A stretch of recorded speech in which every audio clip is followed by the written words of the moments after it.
David, are you an atheist? Yes.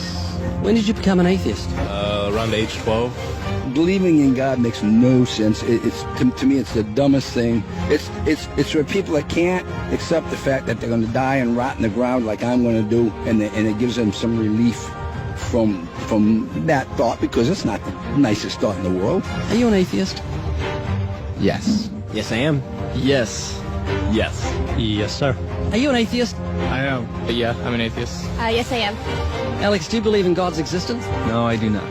How long have you been an atheist? I would say probably since I was about 15 years old. So you don't believe in the existence of God? No, not really.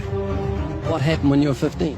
I started questioning things, and I really just started to think about the logic behind everything. For the most part, we are not shown the evidence for there being a higher power. If we were, I almost guarantee that almost every atheist would immediately agree to there being a higher power. Are you atheists? Yes. Yes. Why?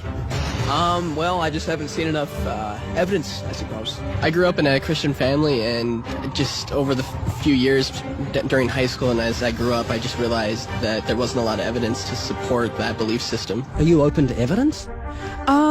I think I am open to evidence. It just would have to be extraordinarily compelling, like out of this world compelling. If you could be given evidence, reasonable evidence, would you listen to it?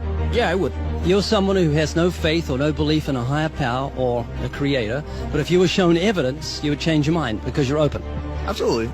Flick through the pages of the book I just put on your lap, look at the color pictures, and I'll ask you a question.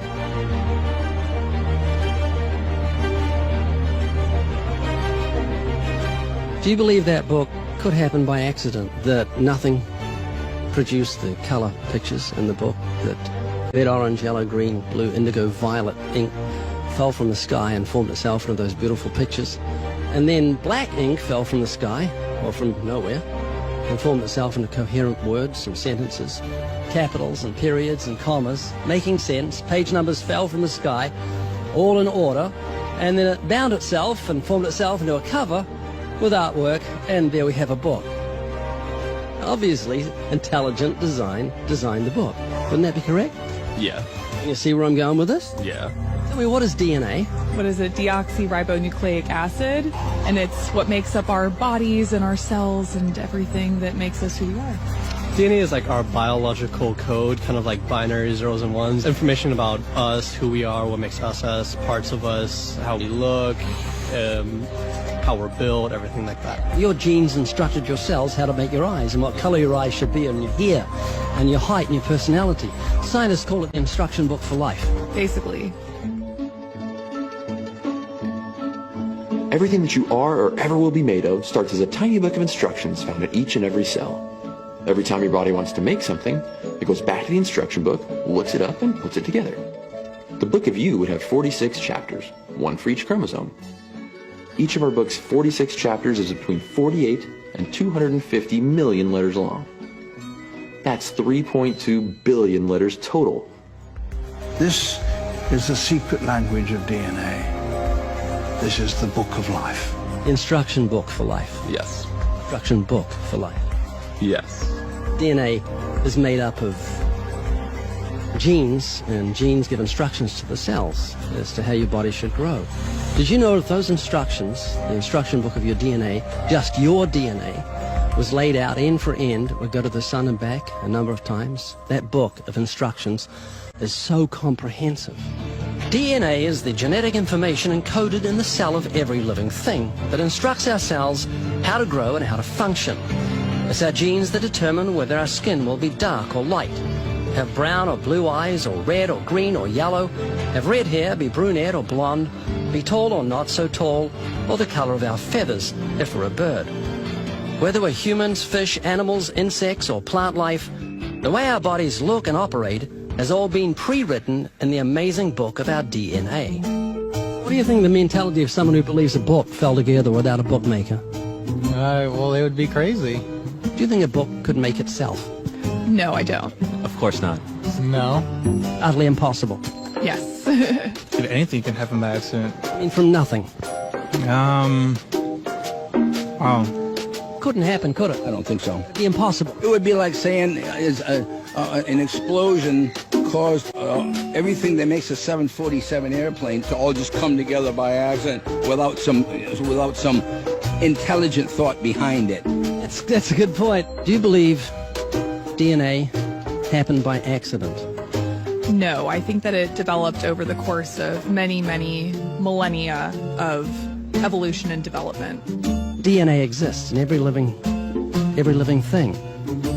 Its origins don't matter. The fact that there is intelligent information tells us there must be an intelligent designer. Is this making you think?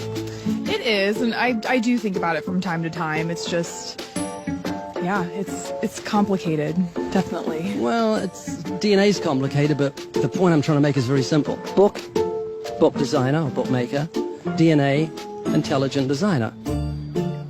God. Does that make sense? Yes.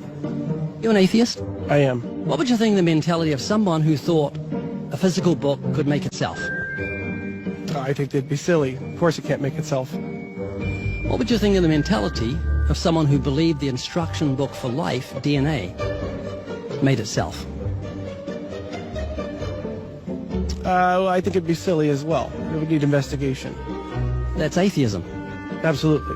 And what would you think of the intelligence of someone who believed the instruction book for life made itself? Low intelligence level. DNA happened by accident? Probably not too smart. DNA couldn't make itself. It's impossible.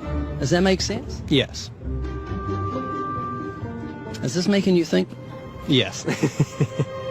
And what would you think of the person who believed that DNA, the instruction book for life, happened by accident? We're not just talking about human beings, we're talking about every form of life. Fleas, cats, dogs, elephants, cows, horses, trees, plants, everything has DNA, the instruction book for life. Which makes the book in your hand just seem feeble compared to the infinite intelligence that must have put the instruction book for life together. Can you see what I'm saying? Yeah. Do you believe DNA happened by accident? I believe it could. Explain it to me, how a program could make itself out of nothing on how to make a human eye, giraffe size, elephant size, cats, dogs, puppies, flowers, birds, trees. Every living thing has DNA that's so complex, it's mind-boggling. It must have been a genius beyond any human reasoning that put it together. And to say it happened by chance is infinitely sillier than saying a physical book happened by chance. All I'm doing is reasoning with you. I'm not arguing. I don't want to win an argument. I'm just saying I want you to concede something that's absolute common sense. You're an atheist, so you believe the scientific impossibility that nothing created everything. I mean, it can't be nothing. We all have to start from some point. I wouldn't say nothing created it. There had to be something there in the beginning. You like Richard Dawkins, don't you? Well, I mean, you know, yeah, I like him. Do you believe nothing created everything, a scientific impossibility, which is what he believes? You don't believe in a creator of all things? If he says that, I think it's a very strange thing to say. Well, he says it. It's insane. Nothing can't create anything because it's nothing. There has to be something in the beginning. Nowhere in our history of human reality has something kind of just appeared out of nowhere. Do you believe that nothing created everything? No, because nothing can perform actions. That makes no sense. It's a default position. If you're saying nothing created everything, then you're agreeing with Richard Dawkins. You're mischaracterizing Richard Dawkins, because Richard Dawkins, I'm sure he didn't say that. That seems ridiculous. Professor Richard Dawkins, arguably the world's most high-profile atheist, believes that in the beginning there was nothing, and that nothing created everything. As he attempts to justify this belief, admitting that it defies common sense, the learned professor calls nothing something. Watch the reaction of his audience. Of course it's counterintuitive that you can get something from nothing. Of course common sense doesn't allow you to get something from nothing. That's why it's interesting. It's got to be interesting in order to give rise to the universe at all. Something pretty mysterious had to give rise to the origin of the universe. Which exactly what's meant by nothing, but whatever it is, it's very, very simple. And why is that funny? Well, I think it's a bit funny to be trying to define nothing.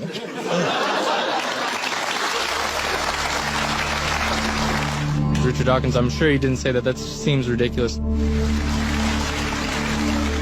The audience reaction confused the normally eloquent professor because he's not used to being the object of laughter. What he didn't realize, was he was talking to people who were endowed by their creator with the virtue of common sense. This was just another case where the emperor has no clothes. Someone should tell this man who has deceived millions, "You're talking foolishness." Is that what you believe? I mean, it can't be nothing. We all have to start from some point. But there has to be something that created everything. You just wasn't God. Is that what you're saying? Yeah. It's just evolution, how things became from one organism into many. But that doesn't solve your dilemma of the initial cause.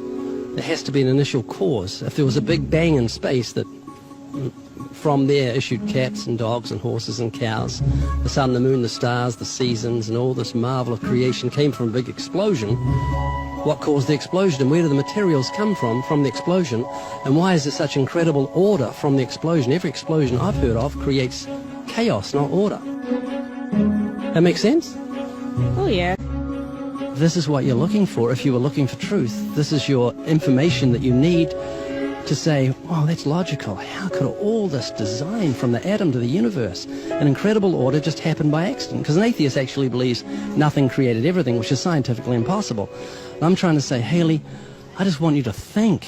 You're not just a blob of nothing, that it came from an explosion that created order, which is against nature. That means that you've got purpose and meaning in the universe. So it's not altogether bad news. I just want a relationship with whoever built me. This is too much, too weird that it happened by accident. It didn't happen by accident. I don't feel that.